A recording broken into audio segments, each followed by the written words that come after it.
আসসালামু আলাইকুম my dear learners. আমরা আজকে আলোচনা করব একটি পপুলার টপিক নিয়ে, সেটা হচ্ছে যে কোশ্চান ট্যাগ অথবা ট্যাগ কোশ্চান সম্পর্কে। ওকে, ট্যাগ কোশ্চান বলতে আমরা বুঝি ট্যাগ মানে সংযোজন করা। ওকে, বক্তা তার বক্তব্য পেশ করে যাচাই করে নেওয়ার জন্য পুনরায় যে প্রশ্ন জুড়ে দেন, মূলত সেটাই হচ্ছে ট্যাগ কোশ্চান অথবা question tag.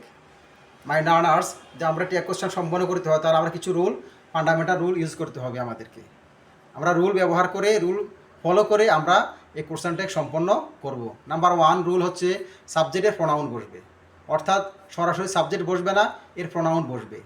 Number 2 two B বার বা অক্সিলারি ভার্বের সংক্ষিপ্ত রূপ বসে, এক্ষেত্রে অ্যাফার্মেটিভ হলে নেগেটিভ হবে, নেগেটিভ হলে অ্যাফার্মেটিভ হবে, অর্থাৎ হ্যাঁ বোধক হলে না বোধক, না বোধক হলে হ্যাঁ বোধক ব্যবহৃত হবে।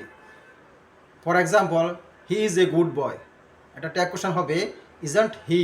ওকে, নাম্বার 3 রুল, সেন্টেন্স যদি everybody, somebody, everyone, either, nobody, none থাকে, এগুলো আমরা জানি সিঙ্গুলার নাম্বার, কিন্তু কোশ্চেন ট্যাগ করার ক্ষেত্রে এগুলোকে আমরা প্রনাউন দিয়ে ইউজ করব। ওকে, নাম্বার 4 রুল, সেন্টেন্সে যদি লেটস বা লেটাস থাকে সেক্ষেত্রে শ্যালই ব্যবহৃত হবে। নাথিং ও এভরিথিংয়ের প্রনাউন হবে ইট।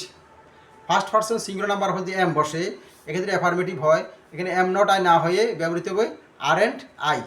ওকে, লাস্ট বা শেষের দিকে আরেকটা যে কয়েকটা রুল রয়েছে সেটা হচ্ছে সেন্টেন্সে যদি প্লিজ ও কাইন্ডলি থাকে তাহলে আমরা ট্যাগ কোশ্চেন করার ক্ষেত্রে ব্যবহৃত হবে would you.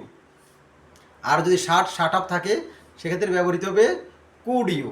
Okay my learners, that is the rules of the completing বা সম্পন্ন করার জন্য ট্যাগ কোশ্চেন, এগুলোই হচ্ছে বেসিক আর fundamental rule. Okay, thank you everybody, আসসালামু আলাইকুম।